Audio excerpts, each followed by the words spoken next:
আমরা এই সেশনের মধ্যে কল ফলো আপ নিয়ে আমরা ডিসকাস করব। আমরা প্রিভিয়াস সেশনে ডিসকাস করছিলাম আমরা একজন ক্লায়েন্টকে আমরা 5 বার তাকে কল দিব। এমনকি 5 বার কল দেওয়ার পরে সে যদি পারচেস করে দেন ফাইন, যদি পারচেস না করে তাহলে আমরা তাকে ক্রস সেলিং অফার করব। স্টিল যদি সে ক্রস সেলিং এর মধ্যেও সে যদি ইন্টারেস্ট না শু করে বা পারচেস না করে, তাহলে আমরা তাকে ওখানেই ডেইলি বেসিস যেই ফলো আপ গুলা ছিল আমরা সেখানে অফ করে দিব। ডেইলি বেসিস মানে হলো যে এই যে একদিন বা 3-4 দিন পর বা 7-9 দিন পর আমরা এটাকে বোঝাচ্ছি। সো এখন এটাকে অফ করে দিয়ে আমাদের নেক্সট যে স্টেপ সেটা আমরা ফলো করবো। সেটা হলো যে মনে করেন যে প্রথম আপনাকে কল দিছেন, সোফার জন্য সে আপনাকে কল দিছে। সো সে সোফা নিবে না। দেন আপনি তাকে ক্রস সেলিং এর অফার করছেন বা টি টেবিল নিয়ে আপনি টি টেবিলের জন্য বা ব্যাডের জন্য অফার করছেন, স্টিল সে ব্যাডও নিবে না। তখন ওইটা অফ করে দিয়ে তাকে ওই দিন থেকে আপনি 1 মাস পরে তাকে আবার কল দিবেন। কল দিয়ে প্রথমে তাকে রিকল করা ট্রাই করবেন যে আপনি 1 মাস আগে আমাদের কাছে সুভা চাচ্ছিলেন, বা তা সে এখন কিনতে চাচ্ছে কিনা সেই বিষয়ে আপনি জানতে চাইবেন, বা সে এখন উম তার কেনার মানে কেনার মতো তার ওরকম মন মানসিকতা আছে কিনা সেটা আপনি জানতে চাইবেন, বা অন্য কোনো প্রোডাক্ট আমাদের ক্রস সেলিং যে আইটেম গুলো আছে সেগুলো আমরা অফার করবো 1 মাস পরে। দেন সেম ভাবে যদি সে খুব বেশি আগ্রহ না শো করে, ওকে ফাইন, আমরা এখানে ক্লোজ করে দিব। দেন এভাবে আমরা সেকেন্ড কলটা দিব 3 মাস পরে। 3 মাস পরে দিয়ে দেন আমরা জাস্ট তাকে প্রোডাক্ট নিয়ে ডিসকাস করব, আমাদের ব্র্যান্ড নিয়ে ডিসকাস করব। দেন আমরা ক্রস সেলিং মানে তাকে একটা আমরা অফার দিব। যদি সে কিনে, ওকে, ইটস ফাইন, না কিনলেও আমাদের প্রবলেম নাই। তবে হ্যাঁ, যখন আমরা 1-2 মাস পরে বা 3 মাস পরে যে ক্লায়েন্ট গুলো খুবই কনফিউশনে থাকে বা যে খুবই লাইক মানে কিনারটা দ্বিধাদ্বন্দ্ব থাকে আর কি, তাদের কিন্তু কেনার চান্স থাকে 1-2 মাস 3 মাস পরেও। হয়তোবা যেহেতু আমাদের ফার্নিচার আইটেম, এখানে টাকা পয়সার দাম একটু বেশি, হয়তো অনেকে আর্থিক প্রবলেম থাকতে পারে, ফিনান্সিয়াল ইস্যু থাকতে পারে। তখন 1-3 মাস পরে তাকে যদি আমরা রিকল করি, দেন সে কিন্তু এই বিষয় নিয়ে চিন্তা ভাবনা করতে পারে। যদি সে মনে করে যে হ্যাঁ, আপনাকে যদি বললো যে 1 মাস পরে আপনি কল দিলেন, সে বললো যে ঠিক আছে আমি ইন্টারেস্টেড, বা আমি মোটামুটি আমি রিসেন্টলি কেনার প্ল্যান করতেছি, তখন যদি আপনাকে এই 1 মাস পরে এই কথাটা বলে, তখন আবার সেম ভাবে আমরা এই ফলো আপে আমরা চলে যাব। যে প্রথম দিন বলছে সে 1 মাস পরে আমি কল দিলাম, যেদিন কল দিলাম ওই দিনে বসে ইন্টারেস্ট আছে, দেন আবার 3-4 দিন পরে তাকে আবার এমনি একটা অফার করব। তারপর 7-9 দিন 7-8 দিন পরে একটা অফার করব। 14-16 দিন 14-15 দিন পর আমরা অফার করবো। এভাবে আমরা ফলো আপে তাকে রাখবোই। যখন আমরা এভাবে ফলো আপে রাখবো, তখন এই প্ল্যান গুলিতে আমাদের মানে পার্সেন্টেজ অনেক হাই হয়। ঠিক আছে। সো এটা 50% আপ চলে যায় কনভার্সন রেশিও। সো এটা আমাদের মেইন পয়েন্ট। স্টিল যদি সে বলে যে না আমি কোনো পার্চেস করবো না বা আমি রাইট ইন্টারেস্টেড না, সে আবার তাকে 3 মাস পরে তাকে স্মরণ করে দিবেন। আর যদি বলে সে পারচেস করবে, সেম ভাবে আমরা যেটা ডেইলি বেসিস ফলো করতাম, রেগুলার বেসিস আমরা রেগুলার বেসিস ফলো করবো। যা যদি মনে করে, যদি বলে যে না আমি ইন্টারেস্টেড না, আমি মেইন আইটেমে ইন্টারেস্টেড না, even still cross selling item interested না, তাহলে আমরা ওখানে স্টপ করে আবার 6 মাস পরে তাকে আমরা স্মরণ করবো। এটার মেইন কারণটা কি? মেইন কারণটা হলো যে, আচ্ছা, দেন ফাইনালি আমাদের 1 ইয়ার, মানে 3 মাস 6 মাস, আপনি অ্যারাউন্ড 2-3 মাস গ্যাপ আর কি। এটা লাইক প্রথম মাস মানে 3 মাসে, মানে প্রথম মাসের সাথে 3 মাসের গ্যাপ না। মনে করছি আমি জানুয়ারিতে কল দিচ্ছেন, 3 নম্বর মাস কি? জানুয়ারি, ফেব্রুয়ারি, মার্চ, আপনি 3 নম্বর মার্চে কল দিবেন। তারপরে 6 মাসের সময় কল দিবেন। ঠিক আছে, ওইটাই আর কি। এখন এই 1 বছরের মধ্যে তাকে আমি 4 বার নক করবো টোটাল। যদি সে ইন্টারেস্ট না থাকে, 1 বছরের মধ্যে তাকে আমরা 4 বার কল দিব। এটা হবে কি যে লাইক সে আমাদের থেকে সোফাটা নিতে চাইছে, বা সোফা সে ইন্টারেস্ট শো করছে বা মোবাইল নাম্বার দিছে, বাট সে কিনে নাই। কিন্তু যখনই তার 1 বছরের মধ্যে কোনো একটা ফার্নিচার আইটেম তার প্রয়োজন হয়ে থাকে, ফার্নিচার আইটেম প্রত্যেকটা মানুষের প্রয়োজন, লাইক হইতে পারে অফিসিয়াল আইটেম, হইতে পারে হোম আইটেম, এটা doesn't matter. But main point হলো যে ফার্নিচার, সে যেহেতু একজন মানে কাস্টমার হিসেবে সে নাম্বারটা দিছে বা সার্চ করছে, দ্যাট মিনস মানে সে ইন্টারেস্টেড। সো এইভাবে যখন হচ্ছে আমরা তাকে ফলো আপে রাখতে পারবো 1 বছর পর্যন্ত, তার যখনই কোনো একটা প্রোডাক্ট প্রয়োজন হয় ফার্নিচার, তখন সে আমাদেরকে খুঁজবে বা আমাদের সম্পর্কে জানতে চায়, ট্রাই করবে, বা আমাদের কি কি প্রোডাক্ট গুলো আছে, আইটেম গুলো আছে, আমরা তাকে কল দিই নেই, বাট সে কিন্তু নিজে নিজে আমাদের ওয়েবসাইট গুলো ঘুরে ঘুরে দেখবে। স্টিল আপনি, আমরা হচ্ছে অ্যাড চালাচ্ছি ফেসবুক বা অল প্ল্যাটফর্ম গুলাতে, তো সেখান থেকে সে কিন্তু আমাদের সম্পর্কে জানতে পারবে। ঠিক আছে। তো এটা হচ্ছে অনেক ভেরি ইম্পর্টেন্ট একটা পয়েন্ট যে আপনাদের হচ্ছে যারা সেলসে আছেন, আপনাদের এই ফলো আপটা আমি মনে করি যে বেশি বিশেষ করে ফলো করা দরকার। আর হচ্ছে কাস্টমার ডাটা গুলো সাজানো দরকার। আর এমনকি কাস্টমার কি চাচ্ছে ওইটাও নোট করে রাখা দরকার। তখন হচ্ছে আমরা পার্সোনাল কমিউনিকেশন আমরা করতে পারি। যখন হচ্ছে আমরা পার্সোনাল কমিউনিকেশন আমরা করবো, তখন হচ্ছে কনভার্সেশনটা অনেকটা বেড়ে যায়। ওকে, দেন হচ্ছে আমাদের কথা বলার সময় যে ফার্স্ট 30 সেকেন্ড অনেক ইম্পর্ট্যান্ট। যে প্রথম 30 সেকেন্ডের মধ্যে আমরা কি কি বিষয় মাথায় রাখতে পারি, বা কোন কোন বিষয়গুলো হচ্ছে আমাদেরকে ফলো রাখতে হবে, সেটা নিয়ে হচ্ছে ডিসকাস করব।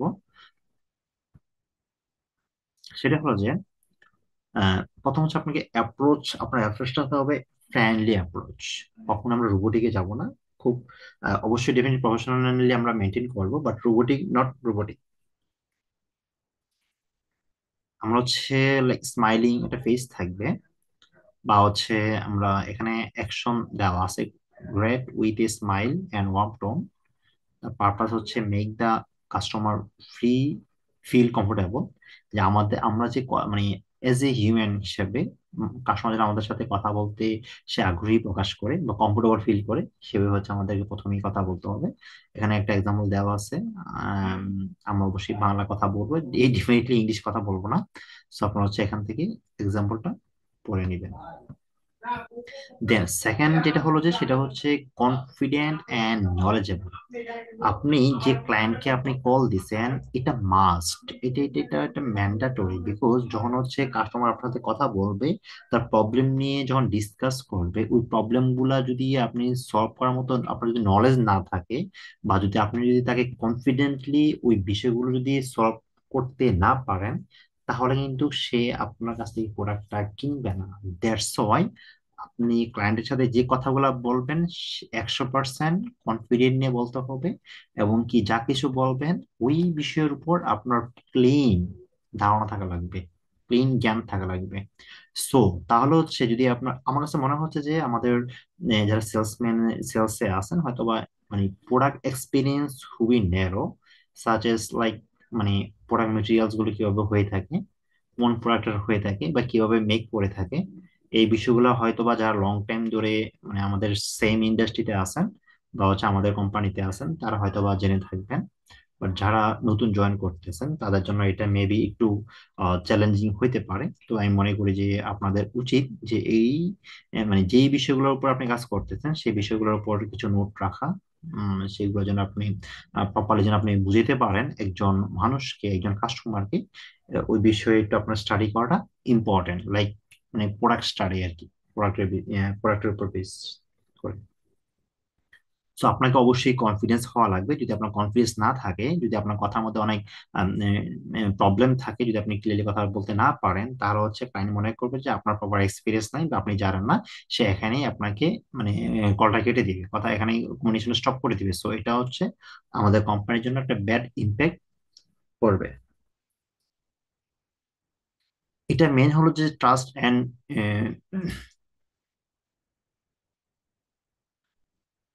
আচ্ছা এখানে এটা মেন হচ্ছে যে আমাদের ট্রাস্ট বিল্ড আপ করতে হবে। যেমন হচ্ছে sofa top choice for both comfort and style, and I am happy to guide you through all the features. এখন সে যা কিছু জানতে চায় সোফা রিলেটেড, তাকে বলবেন যে লাইক হচ্ছে তার যে যে কোয়েরি গুলা থাকে, যেন হচ্ছে সে সেগুলো বলে, এবং কি আপনি তাকে সেই বিষয়গুলো বিস্তারিত আলোচনা করে থাকবেন।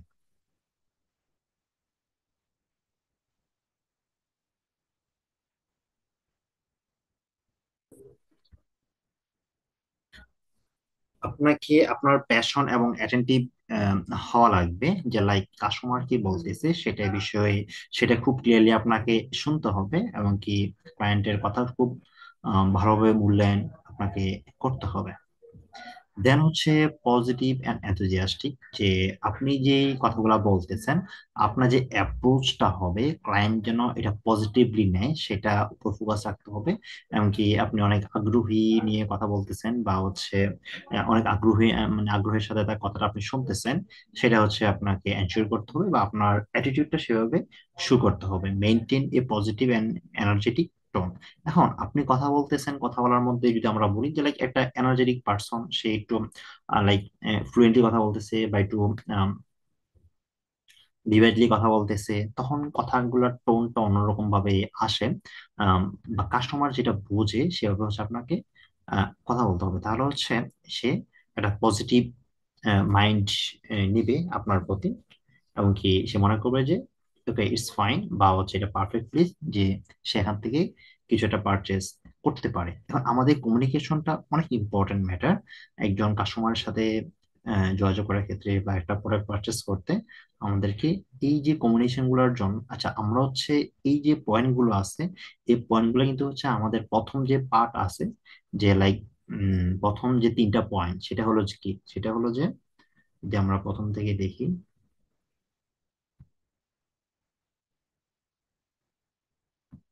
এই যে প্রথম যে তিনটা পার্ট, এই যে প্রোডাক্ট কোয়ালিটি এনশিওর, যখন হচ্ছে আপনি তাকে হচ্ছে প্রপারলি সবকিছু বলতে পারবেন বা বলবেন, তখন সে প্রোডাক্ট সম্পর্কে তার সম্পূর্ণ একটা ধারণা পেয়ে যাবে।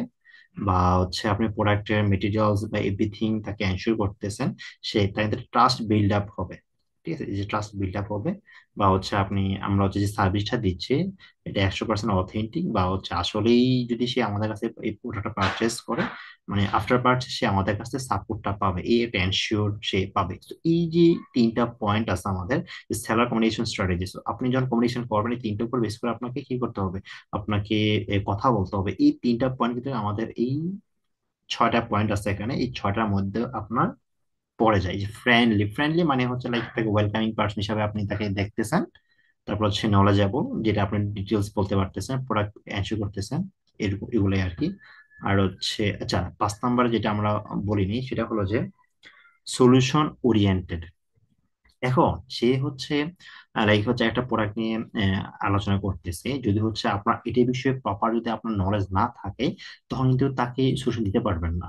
আপনার এমন একটা অ্যাপ্রোচ থাকা লাগবে যে লাইক সে যেটাই বলবে যেন হচ্ছে তার একটা সমাধান দিতে পারেন, যে সলিউশন ওরিয়েন্টেড আপনাকে হওয়া লাগবে। যে কোনো সমস্যা বলুক না কেন, আপনাকে আপনার মতো অনুযায়ী বা আপনার এক্সপার্টিস থেকে তাকে একটা প্রপার সলিউশন দিবেন, যেন হচ্ছে সে মানে এটা ভ্যালিড একটা সলিউশন হওয়া লাগবে, লাইক নট র্যান্ডম, অবশ্যই লজিক্যাল হওয়া লাগবে। তাহলে হচ্ছে সে আপনার প্রতি একটা কনফিডেন্স পাবে, বা সে একটা পারচেস করতে পারে।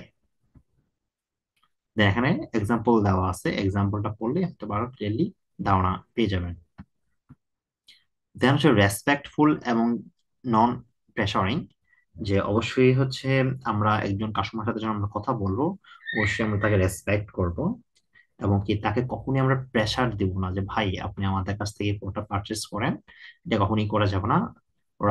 Avoid rushing the customers and give them space to decide, তাদেরকে হচ্ছে আমরা এনাফ টাইম দিব, বা হচ্ছে তাকে এনাফ সুযোগ দিব যে আপনি আপনার সিদ্ধান্ত গ্রহণ করেন। বাট আপনার সিদ্ধান্ত গ্রহণ করার জন্য যা কিছু জানার প্রয়োজন, সেগুলো আপনি আমার কাছ থেকে প্রশ্ন করেন, বা আপনি আমাকে প্রশ্ন করলে সেগুলো জানতে পারবেন। এটা আমাকে কাস্টমারকে বলা দরকার নাই, বাট তার আগেই কাস্টমার যেই যেই প্রবলেম গুলো আমাকে বলবে, ওই প্রবলেম গুলো আমি আমার জায়গা থেকে প্রপারলি আমি এক্সপ্লেন করে দিব। আমরা অলরেডি আমরা স্ট্র্যাটেজি জানি, বা স্ট্র্যাটেজি আমরা বুঝি কিভাবে ক্লায়েন্টকে হ্যান্ডেল করতে হয়।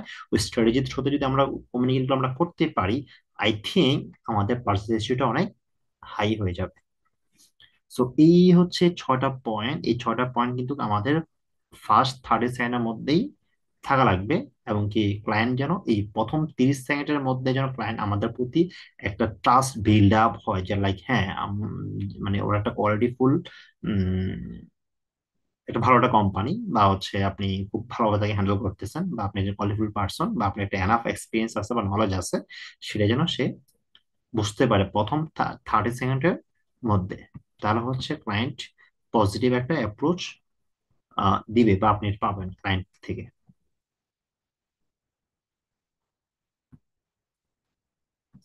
আচ্ছা এতক্ষণ আমরা যা কিছু আলোচনা করতেছি সবগুলো হচ্ছে স্ট্র্যাটেজিক প্ল্যান। আমরা হচ্ছে কমিউনিকেশন প্ল্যানটা আমরা হচ্ছে পরে, বা কমিউনিকেশন পার্টটা হচ্ছে আমরা পরে ডিসকাস করব, এই স্ট্র্যাটেজিক প্ল্যান বা পার্টের পরে।